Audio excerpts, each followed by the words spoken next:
studio at Arizona's favorite New Year's Eve party, Decadence. Joining me tonight is Sidepiece. How are you guys? Wunderbar. We're very good. Doing well, thank you. How are you? I'm good.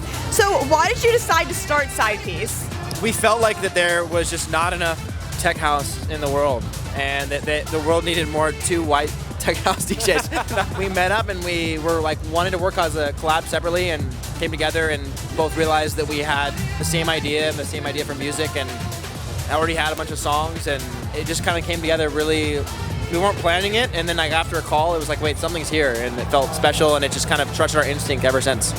What makes your sound different from other DJs? I think one of the cool things is like talking about like earlier when we first started, there was kind of this cool, I won't say it's like over started or whenever, but it was like kind of a cool era where like, sampling stuff was a very house music thing, but it kind of was like not at the forefront. And I feel like, people like Fisher and Chris Lake and us, we were like, we got all really excited to like sample old songs again, and there was just like this reemergence of, hip hop or 2000s or whatever. Maybe it's like indie, music now, but there's always this really cool sampling part of house music that if you do it correctly, it feels right, and if you can do it in your own way, I feel like we definitely are good at that, and we've had a good time with doing cool samples and stuff like that. So what is your biggest inspiration when you're making music?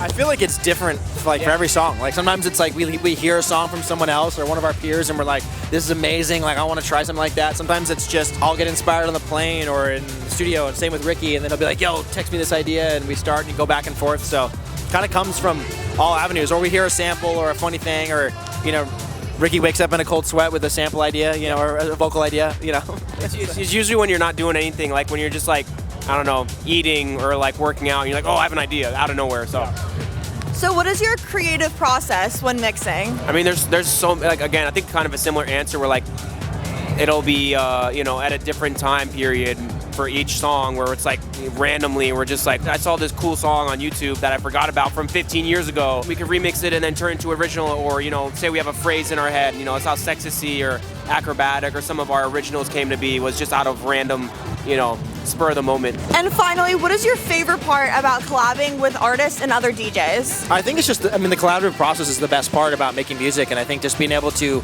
take something from nothing and turning into something, and then getting to achieve that together. And even for us, like when we started this project, we both had solo projects, and so this whole project's been collaborative for us too, which has been really fun. And then so getting to work with other people and bringing them in, writers, other producers sometimes, or other people, our peers. There's nothing better, I think, than just like, oh, someone has an idea and you're like, oh my god, that inspires me, now I'm gonna try a new idea or something else, Yeah, I mean, pretty much the same thing. It's also that they always bring something new to the table. It's like, I wouldn't have thought of something that, like for instance, like Disco Lines, we have a collaboration with, or Matt Cesari on our new record. It's like we send them back and forth, and it's like, oh, you thought of this, and it's always like usually a good change, or if it's not, we're like, hey, what about this? Try something. It's like, it's just nice to have people to bounce off of. Well, thank you for joining me tonight, and I look forward to seeing your sets.